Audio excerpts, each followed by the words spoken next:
Hello, everyone. Hello to my longtime listeners and to any new listeners who have just found the podcast. Thank you for joining us today.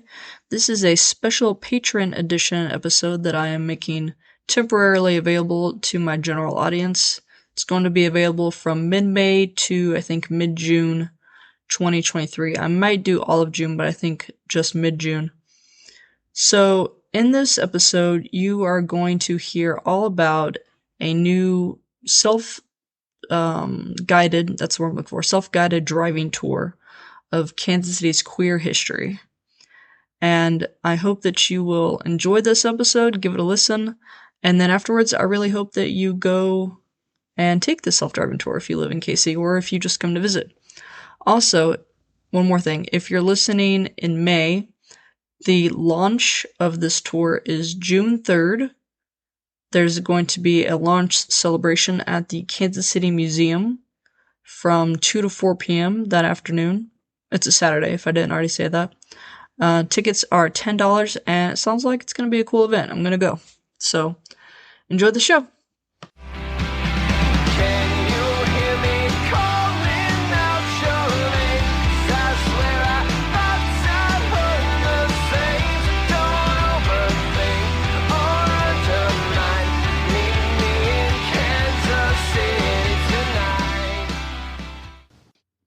Hello, and welcome to Homegrown KC, a podcast dedicated to exploring Kansas City's fascinating history and sharing stories from its rich past.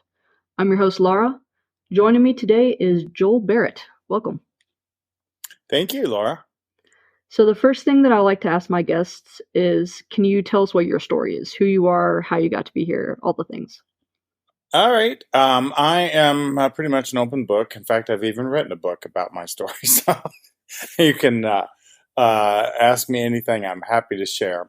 I am an LGBTQ author, speaker, gatherer. I use my story as a springboard to encourage people to live authentically, not controlled by fear or shame. The reason my story matters is I used to be a very conservative Baptist minister, married, 3 kids. Always knew I was gay, but that just wasn't an option. And so I spent my life fighting it, and eventually in my early to mid 30s, everything kind of came to a head, and I went through 3 years of conversion therapy, or at that time we called it ex-gay therapy, and went through that. And before coming out, today, I am married to my husband, David, of 17 years, and we live here in Kansas City, moved here to Kansas City in 2016. Love it, have been very involved. We're the kind of people that when we go someplace, we just kind of dive in and head first and just start exploring. So have really loved making Kansas City our home. So that's a real shortened version of my story. But you can ask me anything from there if you'd like. Well, do you mind if I ask, what is your stance on faith at the moment, and how is that a part of your life? All right, that's good question, and one that I often get. I always tell people that I identify as a faithist, and obviously that's kind of a made-up word. But what that means to me is I believe that there is more than meets the eye. I believe that there is more than we understand. I believe that we're a part of something bigger than us, and we're all interconnected. What I don't do is I don't try to name that, build a theology around it, worship it. I just acknowledge that and live my life in respect of it. I'm not anti-organized religion or church, unless it's not encouraging you to be who you are. If it's making you a better person because it's feeding you spiritually, because we are spiritual beings, then by all means, be a part of it. But if you're part of something that's saying you're bad, you're awful, you can't be who you are, then I want no part of it, and I hope that others won't as well. Thank you. Thank you for sharing. So what do you do in your day-to-day? You said that you're the VP of the Mid-America LGBT Chamber of Commerce, but what else do you do? And also, what does the Chamber of Commerce do? Okay, let's start. Well, first of all, I have my own brand, Joel Speaks Out, and you can find everything about that at joelspeaksout.com, where I write, speak, do a lot of coaching, mentoring things, and that's all around the brand of Joel Speaks Out. And I also have a couple of books. You can go to my website and find out about my autobiography called Godly But Gay, and have some other books there as well. And then I also, when I moved to town, got connected to the Missouri Small Business Development Center. And so I also work part-time at the Missouri Small Business Development Center as a business development consultant, where I teach startup and small business classes, help people start and grow their business, and coach about 700 entrepreneurs. Thankfully, they don't all need help at the same time. And then, so I really love that work as well. And then I also serve on the board of the Mid-America LGBT Chamber of Commerce. The Chamber of Commerce is a really great business organization that can help you get connected to the community, both the business community, as well as the LGBTQ business community. We have certifications to help you become an LGBT BE, which stands for Business Enterprise Certification. We're the largest membership LGBT BE organization in Kansas City. And when I came to town, I went to my first business-to-business networking meeting at the chamber and loved it, and have been involved ever since, and been serving on the board for the last almost 5 years. The BE sounds really interesting. What does a business have to do to get that? There's a certification process you can learn about on the website of the chamber. It's not real difficult. It's just more about gathering all of the pieces of information. There's a short interview, and then that helps you get connected to qualify for business and work that you might not normally get, because more than ever, businesses and corporations are looking to hire, or looking to fill, not hire, but looking to fill with minority, women-owned, LGBTBE owned businesses, because that is diversity, equity, inclusion efforts are pretty important. So looking at suppliers and how they can assist the business and kind of checking those boxes. So it opens a lot of doors for those businesses. Cool. All right. Well, the thing that we are here most to talk about is the Rainbow Tour. This sounds really cool. I was really excited when my friend told me about it, and more excited when you were like, yes, I'll talk about it. So, this is a two-parter. What is it, and why did you create it? Okay. The KC Rainbow Tour is a self-guided driving tour that's guided by an app of LGBTQ history in Kansas City. So you'll take about a 60-minute drive. There'll be about 20 different destinations on the drive, and reference to many more. While you're driving, it will act as your GPS, but you will also hear why we're going to the places that we're going. You'll hear voices past and present telling pieces of stories. There'll be ways to go to the YouTube channel and listen to the full interviews. And it's really just going to be a really fun tour that allows people to to experience the history that we have here. We have a very, very rich LGBTQ history in Kansas City, and that kind of leads into the why of this. When I moved to town, my husband and I, like I said, we kind of jumped in and started exploring. Didn't know a lot about Kansas City. The funny thing is, I was born in Kansas City, but I didn't grow up here. And so it still was like a brand new place to me. And just kind of coincidental that we ended up back in the town I was born in. And so one of the things we discovered, there's a driving tour called Dividing Lines, which is hosted on the same app that the KC Rainbow Tour is going to be hosted on. And the Dividing Lines tour is about the history of redlining and segregation in Kansas City. And so we went on that tour. And it was so enlightening and educational, entertaining. And when we were doing it, I said, man, there needs to be one of these about LGBTQ history, in Kansas City. And the reason I said that is because in the short period of time we've lived here, I had begun to learn about this incredible history. We are really lucky to have the Gay and Lesbian Archives of Mid America here. Those are housed at UMKC. I love the name Gay Lesbian Archives of Mid America because for short they call it GLAMA, which seems like such a great, perfect name for such an archive. And so I had done some writing for the Phoenix newsletter when I moved to town and started just learning, meeting people in our community. I met Stuart Hines, who runs GLAMA, and just started hearing all of these stories about our past here.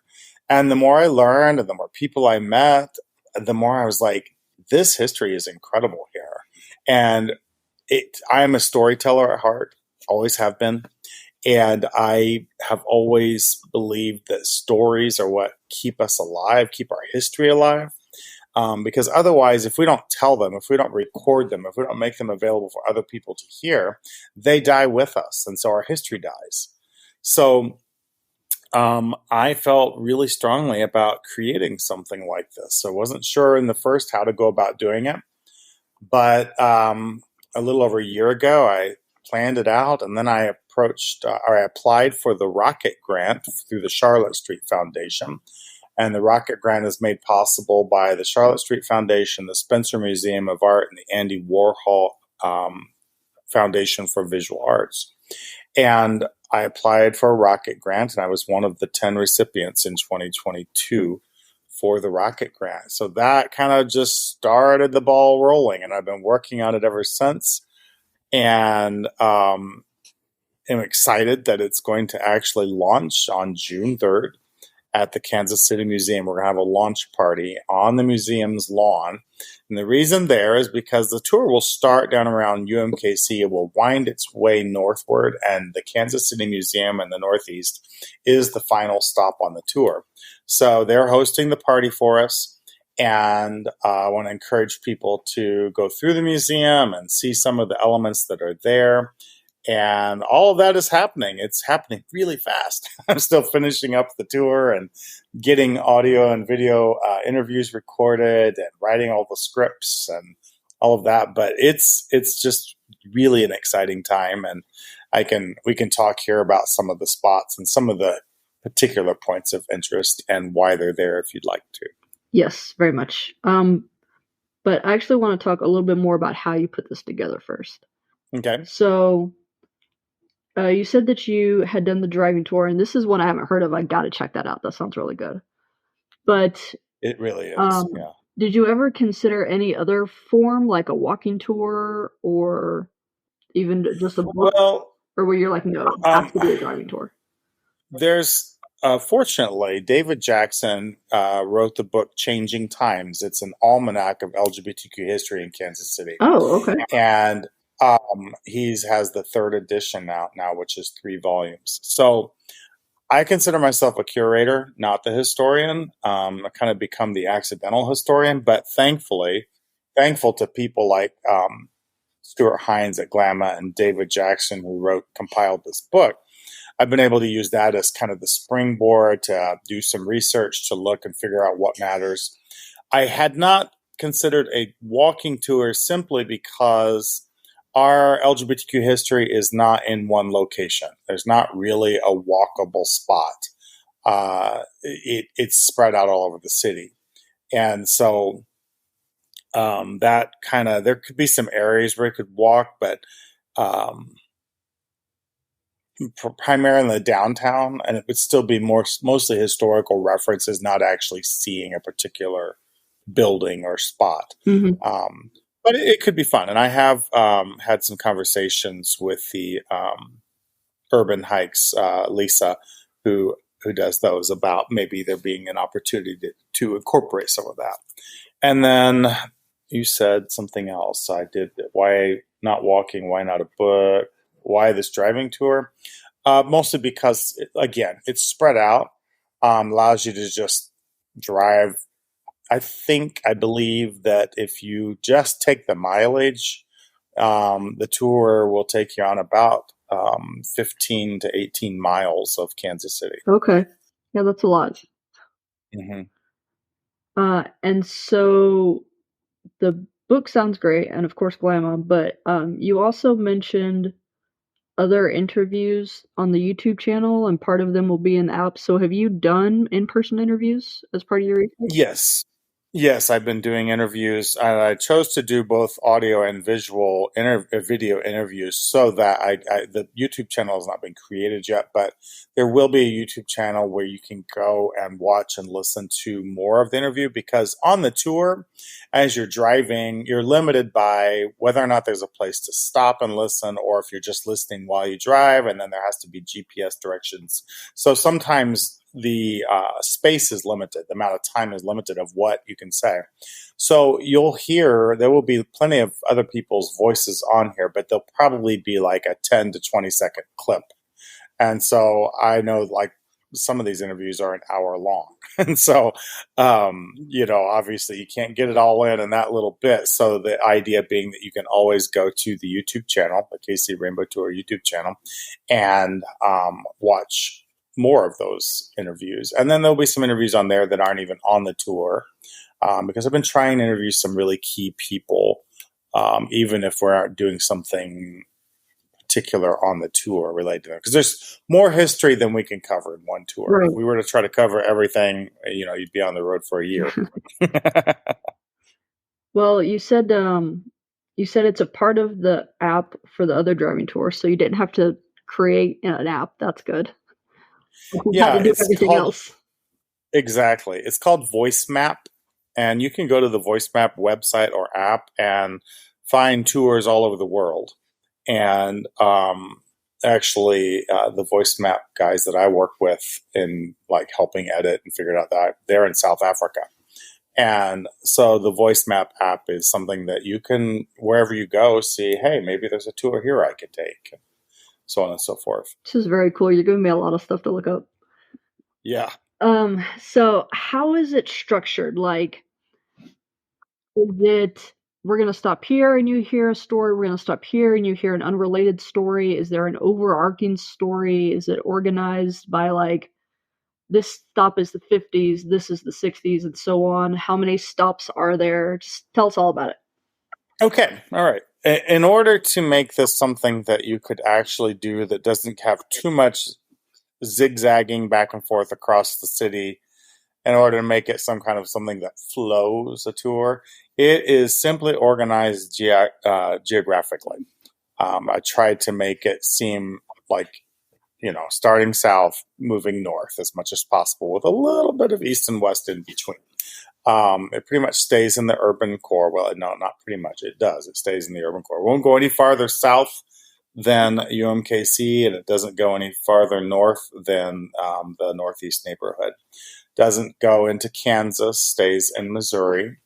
Doesn't go any farther east than the 18th and Vine District and the Kansas City Museum. But let me back up. Something I haven't talked about really is kind of why this is important. Okay.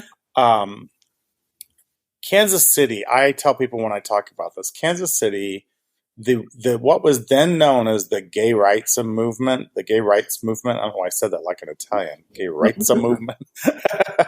The gay rights movement really was conceived here in Kansas City in 1966, 3 years before it erupted or was born in Stonewall in New York, which was Stonewall happened in 19. Sorry, choking on water. No, that's all right. That's okay. I know you'll have to edit. So Stonewall erupted in 1969, the riots in New York City. But 3 years prior to that, the first ever meeting of national LGBTQ leaders from all over the United States, not a ton of them, of course, at that time, because you're thinking 1966, but had begun to have a conversation about we need to get together and try to figure out, how we're going to advocate for ourselves, essentially. And they decided to meet right here in Kansas City, in downtown Kansas City. So for the first ever meeting of its kind happened here in Kansas City, where they began saying, they were concerned about being kicked out of the military, concerned about, and we just not that long before that had come off the Lavender Scare, where government employees were being fired for being gay or lesbian. And so it was the first kind of organizational meeting to say, we deserve to be treated like humans. And so, what are we going to do about that? So, that's really where the gay rights movement was conceived, and it happened right here in Kansas City. And then they had one more meeting right after Stonewall.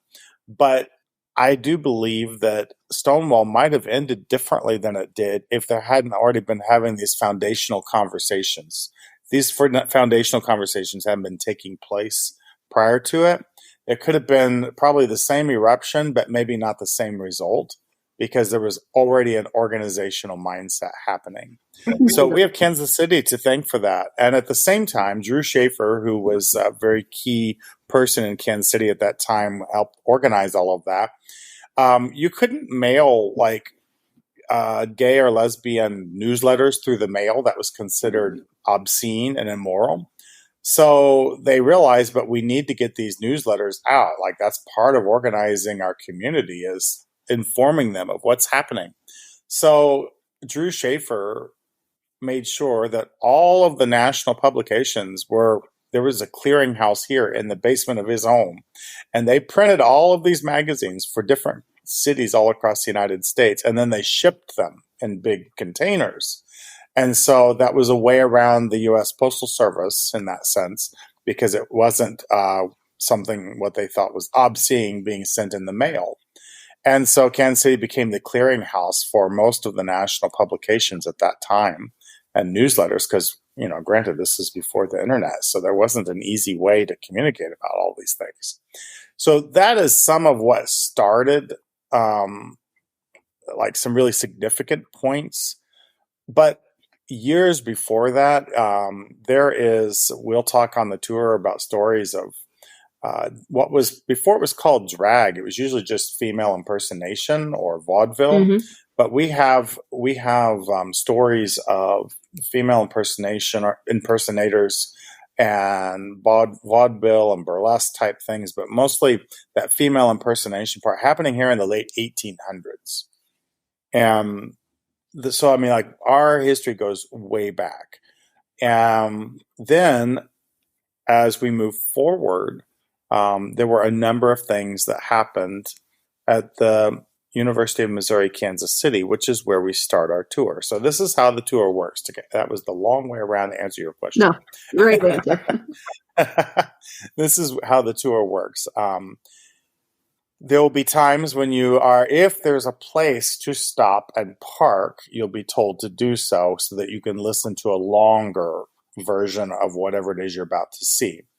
Much of the tour, there aren't that many spots that you can do that. So much of the tour is just as you're driving, you'll be told what to look at and why it's on the tour and maybe hear other stories. But we're going to start down by the University of Missouri, Kansas City. And the reason we're starting there is there are several really significant things about the campus and the university, one of which is, of course, GLAMA exists there.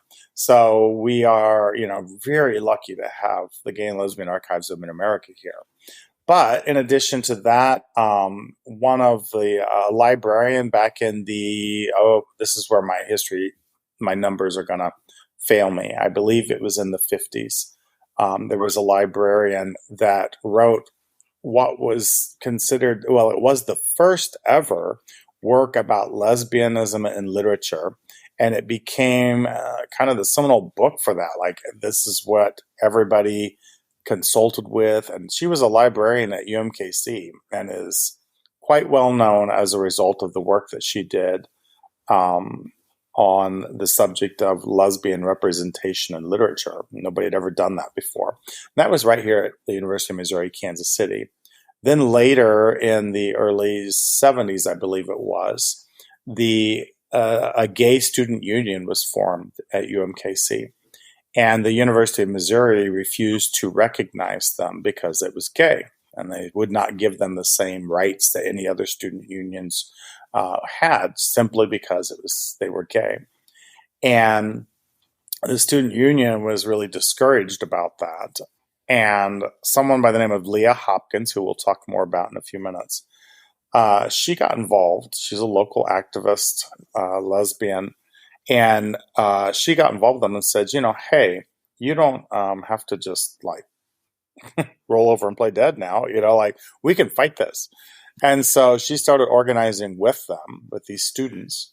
The ACLU got involved. The case went all the way to the Supreme Court, Oh, wow. and the Supreme Court refused to hear it because they basically, by refusing to hear it, they basically were saying, let these people do their thing. Like, this is not a case. You don't have a case against them. And so by that happening, that laid the groundwork for all gay student unions at public universities across the United States. And that like set the standard. So that's why those are three of the reasons why we're starting down around UMKC and then wandering a little west and then north. So that's the stories of UMKC. If you'd like, this might be a good time for me to tell you a little bit more about Leah Hopkins if you don't know her. Yeah, go for it. Leah Hopkins was the first Black Playboy bunny in Kansas City, and she was also openly lesbian at the time. And she is from Kansas City, Kansas. And she grew up here. She ended up going to New York. She got into some modeling. She came back to Kansas City with her girlfriend and got a job at the Playboy Club and was just very out at a time when not a lot of people, especially a lot of Black women, were not out.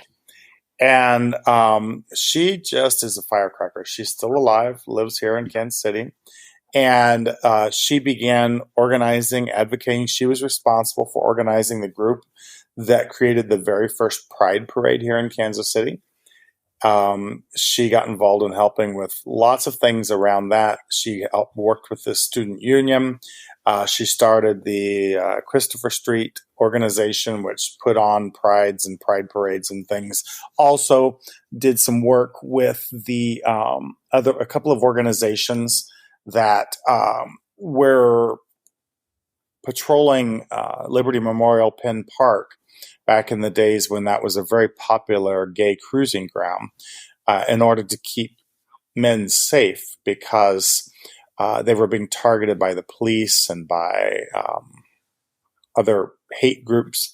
And so they started having patrols throughout the evening in order to keep gay men safe that were hanging out there. So she did so many things. This is like the cops are coming scatter kind of patrol? What are they doing? Sort of, yeah. Letting them know if there was somebody suspicious in the park. Also letting them know, like, hey, this group is hanging around, because there was a lot of hate crimes happening. There was a young Black man by the name of Steve Harvey that used to go to the park and play I think it was a saxophone. I don't quite remember. And no evidence that the man was gay. But he would go pretty much every evening and play his saxophone at sundown. And he one night went to the bathroom and was murdered by a hate group that thought he was gay. So these are the kinds of things that were happening in the park, and the police were using this as a way to control populations. So they were also arresting people for any kind of activities that they thought were suspicious in the park. So this group, yes, was spending time protecting. It was also getting towards the beginning of the AIDS crisis. So there was another group called the Condom Crusaders, which would go and hand out condoms and things like that. So just some really good and important activism. Okay, yeah. Okay, let me think about this for a second. Amongst the things we will do is go by several places that used to be the closest thing that Kansas City had to a gayborhood. We've never really had a gayborhood. I suppose now Westport might be as close as you could get to that, but we've just never had that district where all of the bars were and lots of shops and people lived and so on and so forth. But there are about 3 or 4 different areas throughout Kansas City where at different times there was a larger concentration of gay establishments. So 51st and Main is one of those. There used to be 4 or 5 different gay bars over there. Only one of the buildings still stands. It's where Nick and Jake's used to be. It was a bar called Frisco's that was there. But now pretty much all those spaces are gone in that area, have been redeveloped. We'll do the same thing wandering through Westport and Midtown. We will also drive by the very first lesbian center in Kansas City, which was called the Lavender Umbrella, and it was just down the street from Ragazza Italian Food, and so that building still stands. We will make sure and, of course, drive by what used to be the Jewel Box Lounge. Mm. The Jewel Box, I think of about the 3 bars that you will hear people wax most nostalgic about and get really romantic about, are the Jewel Box, the Dixie Belle, and the Cabaret, Club Cabaret. But especially the Jewel Box and the Dixie Belle, those two. So the Jewel Box building still stands on Troost, and there'll be an opportunity there to pull over, listen to some stories about the Jewel Box, and we'll talk about some of the history there. The Jewel Box was established in 1947, and it was the home of what they called female mimics. The difference between female mimics and drag of today is that female mimics performed all of their own music. There was no lip syncing. Oh, It was all them actually performing. that's cool. And and female impersonation at that time, this is considering what's going on right now in states where so much legislation is aimed at fighting drag. Mm-hmm. It's really ironic because drag started in mainstream way back when, and it was for the entertainment of straight people. It was not a gay thing. It was just considered really fun entertainment. Now, some of the queens may have been gay, but that was not considered like gay entertainment. Right. It was just entertainment that the straight people went and enjoyed. So the Jewel Box, it was the home of drag for sure.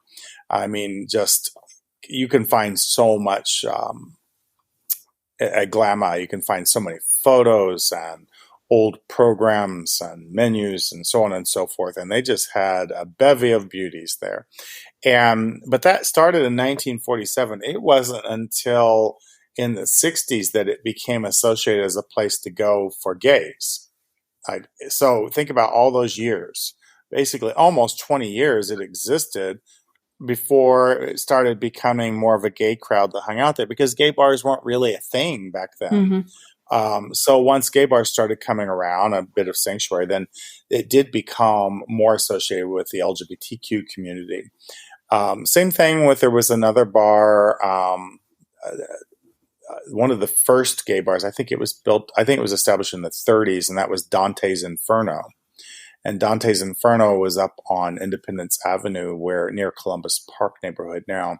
The building is no longer there, but that was also the home of female impersonation. They had several acts that were housed there, and that was kind of the place. It was really criticized in the newspapers of the day because of its name, Dante's Inferno. The interior was designed to look like hell.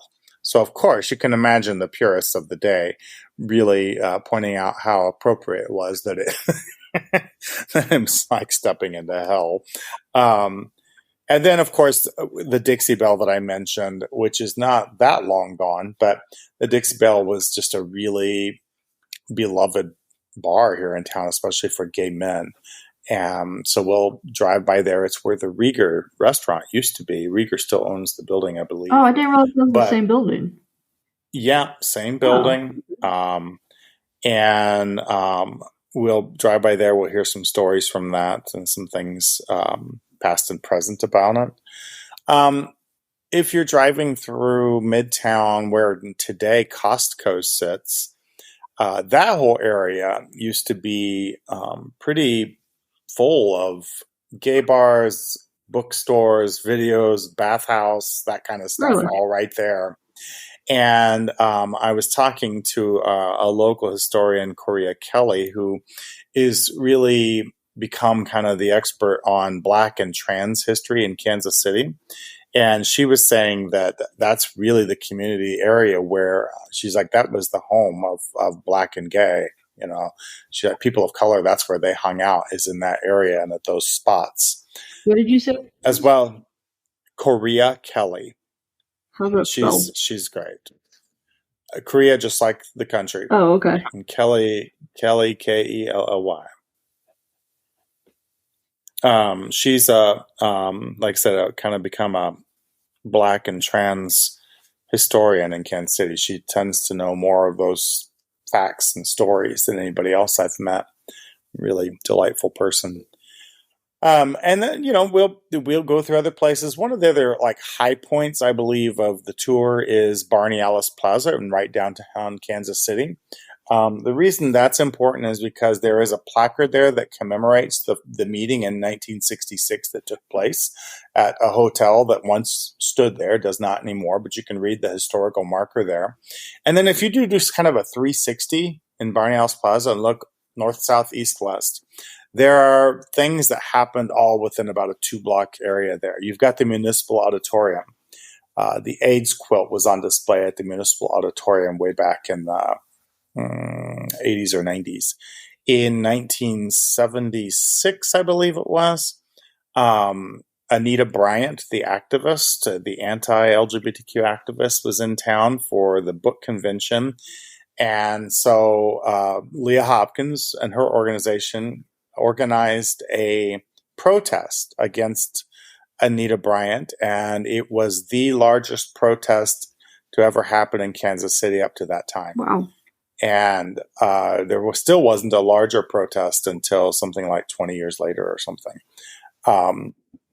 So that happened right there in that Barney Alice Plaza. You've got the Folly Theater there. The Folly Theater was the home of vaudeville and burlesque.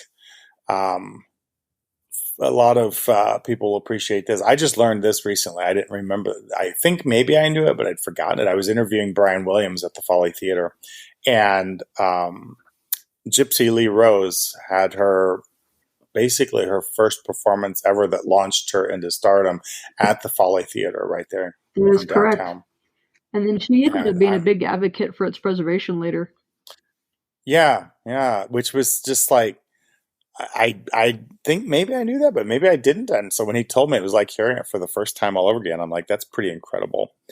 And then from there, 2 blocks over, there used to be a theater on Broadway and about 10th Street where Oscar Wilde performed here in the 1800s. Mm-hmm. I believe that was the Empress. Yeah, I believe that was the name. I get some of these now gone theaters mixed up because there's a lot of different names for them. And there were a lot of theaters in Kansas City, a lot. Yeah, I just did a short series about it and I had to really narrow it down to just 2 or 3 or 4. Yeah, because also, I think the Schubert Theater and I don't know, there's a whole bunch of them. And then, of course, the Playboy Club, where Leah Hopkins worked, is just a couple blocks from there. The very first Pride Parade happened on Main Street, just right from there. So I think Barney Alice Plaza is a really cool place because you can kind of get this feeling of all the stuff that was happening in the center of downtown and just in that whole area. We'll drive by the county and city buildings because City Hall, a lot of things took place there. ACT UP in the 80s spent time protesting and trying to be seen for the AIDS epidemic that was happening. By the time Ronald Reagan finally acknowledged that we even had an AIDS epidemic, almost 21,000 citizens had died from it. So Kansas City was a little earlier on trying to get attention about this. ACT UP performed there. They did. I shouldn't say performed. That's the wrong word. ACT UP did a lot of protesting there, including a die-in on the steps of the city building. They also hung a banner, managed to get to the top of the building and hung a banner from the top of the building. So there was a lot of stuff there. We'll end up in the, not end up, but we'll go next to the 18th and Vine Jazz District and talk about some of the LGBTQ artists that used to perform in the Jazz District. We have record of a number of them. One of my favorites is Tiny Davis. She was considered the female Louis Armstrong. She was really respected in the jazz community. And she was openly lesbian and was run out of the jazz district because of that. They didn't want her there. So she and her girlfriend ended up going to Chicago and starting a gay bar. And she ended up working with and then having her own all-girl band.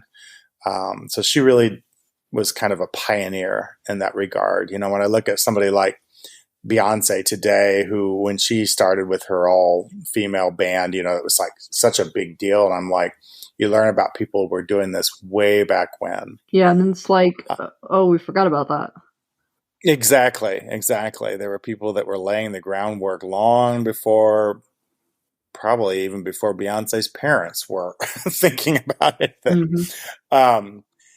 We'll also go by the old workhouse, which is the castle building. If those are listening from Kansas City may be familiar with the castle-looking building near the 18th and Vine District.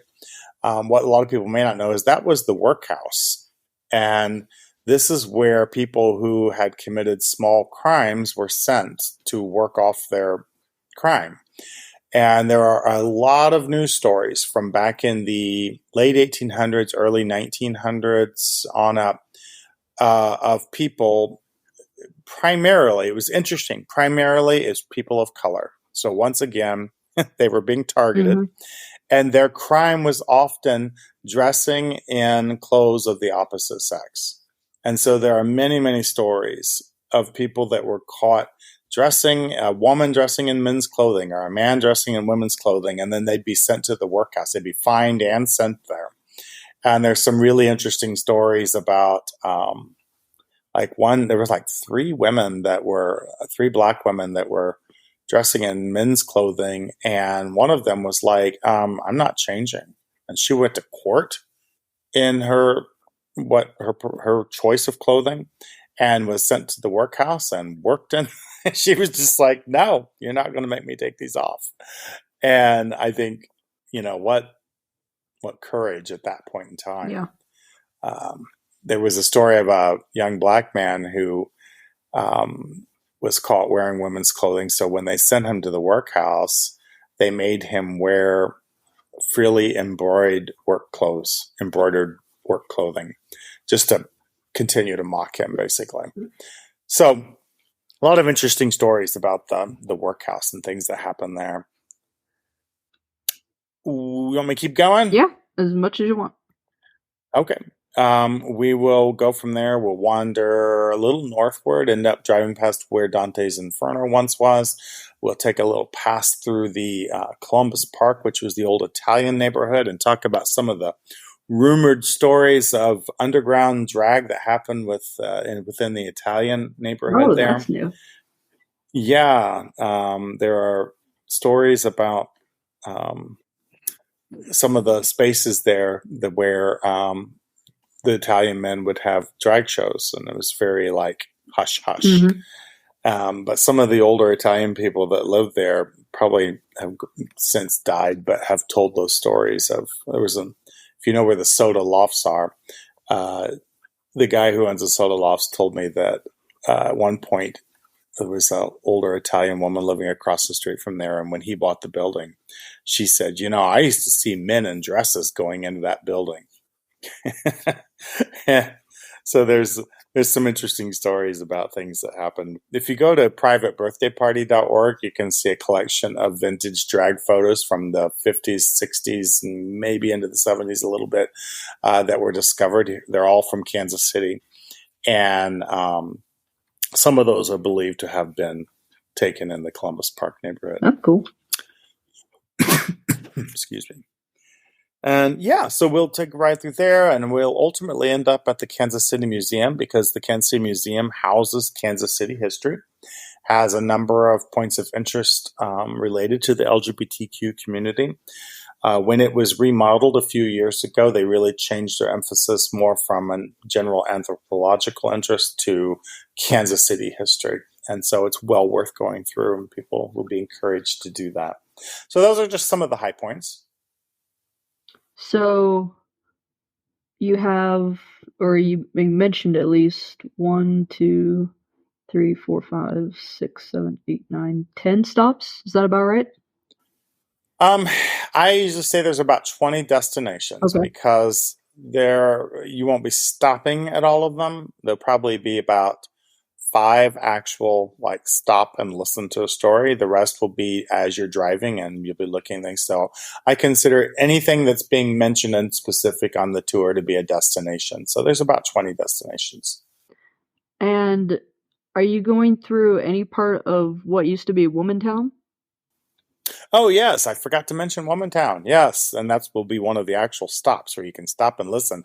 I spent a couple of weeks ago. I interviewed Marianne Andrea, who founded Womantown, and we had such a delightful evening together. And that was my 1 hour interview. I mean, they talked for an hour without even much prompting, and it was so amazing to hear them talk about how Womantown came to be and the work that was put in and excuse me. So yes, we will definitely be spending some time in Womantown. I would like to talk to her someday, I think. I'd never even heard of it until KCQR did a story on it last summer. Yeah, the Sandy Woodson did the documentary Womantown. It's on PBS here locally, and it's just great. And the timing was right, I guess. I reached out to Sandy and said, I knew that Marianne and Andrea don't live in Kansas City anymore. They live in Atlanta. So I just reached out to Sandy and said, who's somebody you could connect me to that I could interview about Womantown? And she's like, well, it just so happens they're going to be in town next weekend. And so she connected me to them. And so we ended up spending a whole evening together and just had a wonderful time. That's awesome. Is there anything in the course of your research that you're like, absolutely had no idea this was a thing and just was really blown away by? Oh, I think there's been a lot of those. A lot of them are stories that people are just telling me as they hear about things. Like one of my aunts just shared me a story recently about um, the Colony, which was a bar here in town, and she said she remembered going to the Colony with some friends one of which was a drag queen, and she's like the queens would all go to the Colony and get ready for the show at the Jewel Box, and she's like one night this woman came in with a gun and was brandishing a gun throughout. And she's like, they had us hiding under tables and trying to get out the back door. And nothing ended up happening, thankfully. But just, you hear these anecdotal stories. I think another really interesting story, there's a performer named Freddie Half Pint Jackson, who performed in the Jazz District. He was from the Kansas City area. He was 5'2", which is why he was called Half Pint. And from the things I've read about him, he I think in today's vernacular, if there had been the vocabulary for this back then, I wouldn't be surprised if he might have identified as trans. Of course, that language didn't even exist back in the day, and this was back in the early 1900s, I believe, or maybe the 1930s. And he did a lot of very realistic drag or female impersonation. I mean, the photos of him looking female are incredible. But he was a singer. You can find some recordings of his music. He performed there. Ma Rainey performed in the Jazz District. Oh, really? Did not know that. Yeah. Billie Holiday. A few others. So I've really enjoyed that. I love this story. Here's a real fun story. Korea told me this, that one of the main black gay bars, or just bars that black folks would hang out, at was Soki's, which is not that long ago gone. I mean, a lot of people remember Soki's. But she was telling me that when Soki's, in her young days, when Soki's was around, that became kind of the hangout for all people of color, whether you were even if you were underage. She's like, they hung out in the parking lot. She's like, we called it parking lot pimping. And she's like, we would just hang out in the parking lot until we were old enough to go into the bar. And so she was like, it was this whole like community that just hung around outside the bar. And she goes, and then because we were all hanging out and some of these younger people were wanting to perform, they apparently, this is before my time, so apparently there was a parking garage behind Soki's where J.C. Penney's used to be. They took over the parking garage and started doing drag shows in the parking garage. And she's like, we hung up curtains and everything. and so there was like this whole like scene happening outside of Soki's. She goes, and then when you got old enough, you could get into Soki's, then you just started going inside instead of outside. And I just thought that was like a really lovely and resourceful story. And I was just, she also said that at that time, a lot of, especially young Black queers, were being kicked out of their homes for being LGBTQ. And she's like, so some of them were even living down there. And she goes, and then we started taking people in. She goes, like, I remember her first apartment. She's like, there were like 6 of us living in a 1-bedroom apartment because these were all people that needed a place to go. So I thought that was just some beautiful community building stories done in the most resourceful, rough way, but you do what you have to do. Yeah. Well, those are all the questions I had prepared. Is there anything else you wanted to share with us? So I'm not sure when this will air, so this might already be past by the time it airs, but we're having a launch party at the Kansas City Museum on June 3rd. And you can find all the information you need about that on the kcrainbowtour.com site. All of my social media is KC Rainbow Tour. And we're on Instagram, Facebook, and have the website. And then I will be creating either the YouTube channel or it might be a channel off of my Joel Speaks Out page. I just haven't gotten all that part solidified yet. But once it's up, after June 3rd, that'll be the first day that people can take the tour. And on that day, we're going to have some special photo ops and giveaways along the tour. That will be the only time that happens. And you have to take the tour between 12 and 2 on that day.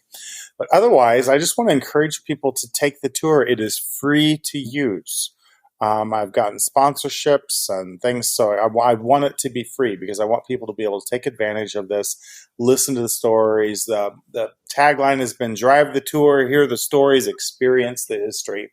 And I want to keep this alive and for generations to come so that people can have a good understanding of where we came from, how far we've come, and why it matters. That's really where my passion is. Yeah, that's very important. That's why we're doing the podcast. Exactly. Well, thank you for doing that. I appreciate it. Yeah. Thank you for joining us. Really enjoyed speaking with you. Well, I appreciate the opportunity, and I hope you'll let me know after you've taken the tour what your thoughts are. I shall. All right. Cheers, everyone. Thank you all for listening. I hope you will consider becoming a financial supporter of the show. There are several ways you can do so. You can subscribe to patreon.com/homegrownkc or redcircle.com/homegrownkc. You can give a one-time donation at redcircle.com/homegrownkc or coffee.com/homegrownkc. That's ko-fi.com/homegrownkc. You can give as little or as much as you want, even as little as $1 a month. Once you sign up, you'll create an account, subscribe to the show. You'll be charged that day and then on the first of every following month. If you become a patron supporter, you get 3 things. 1, an item from the merchandise store valued at $5 or less. 2, a shout out on every show and episode post. Social media post.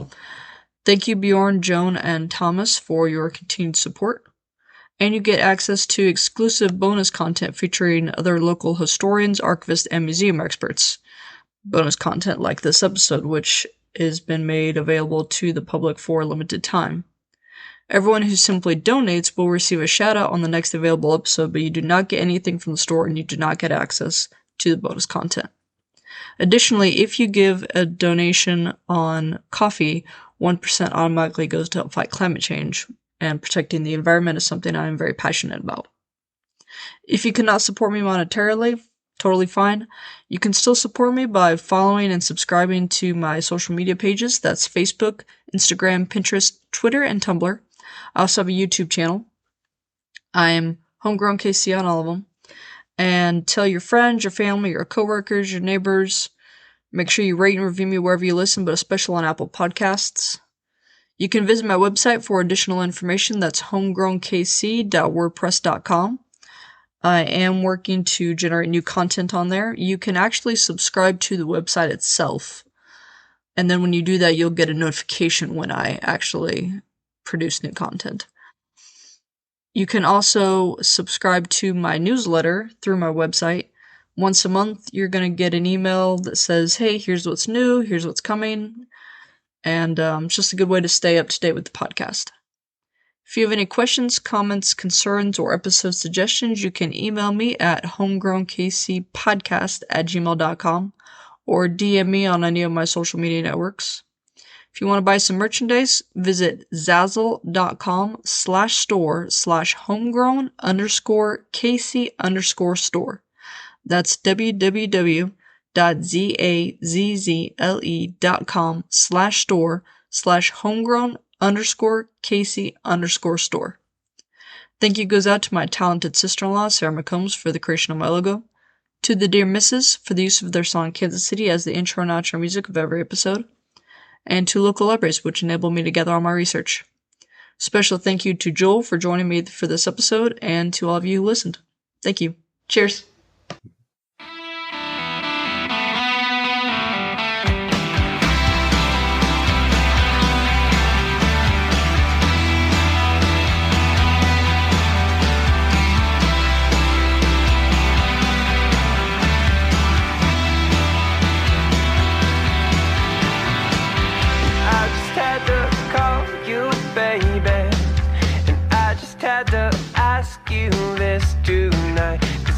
Seem to shake this feeling, and I can't seem to get you off my mind.